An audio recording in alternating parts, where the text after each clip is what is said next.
Je suis Assina. J'ai 15 ans.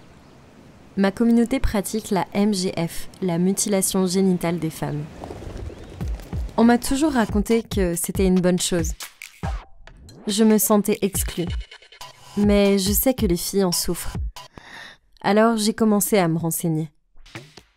J'ai compris pourquoi on ne devrait pas mutiler les filles. C'est de la maltraitance mentale et physique. Certaines de mes amies ont été mutilées. Elles sont envoyées au pays pendant les vacances. Quand elles reviennent, elles sont différentes. Comme plus vieilles, tristes, elles ne font plus les mêmes choses qu'avant. On doit leur dire qu'elles sont spéciales, mais c'est de la mutilation et elles vont vraiment souffrir, pour toujours. Mon amie s'évanouit à chaque fois qu'elle a ses règles. Elle a été renvoyée chez elle plusieurs fois parce qu'elle a taché son uniforme. Ça doit être tellement embarrassant. Elle doit être suivie par un gynécologue. Je n'ai jamais eu besoin d'en voir un. Apparemment, son père a d'autres femmes qui ne sont pas mutilées. Une fois, elle a entendu ses parents se disputer. Il disait que sa mère ne pouvait pas avoir de rapport sexuel, qu'il avait l'impression de lui faire mal. Comme un viol. Ma tante en fait encore des cauchemars.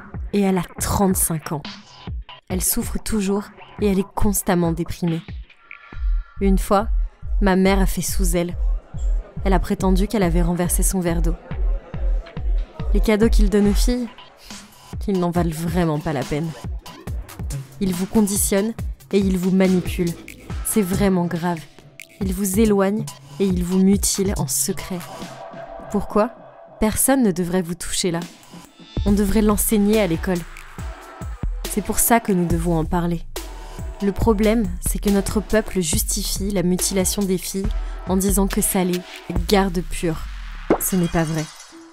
Dans notre culture, nous voulons préserver ce qui est bon, comme la cuisine délicieuse et les traditions familiales, pas ce qui fait souffrir les filles pour le reste de leur vie. Nous devons nous mobiliser et combattre la MGF. Nous ne voulons pas souffrir au quotidien comme nos mères et nos grands-mères. Nous devons nous entraider et être celles qui font changer les choses. Notre heure est venue.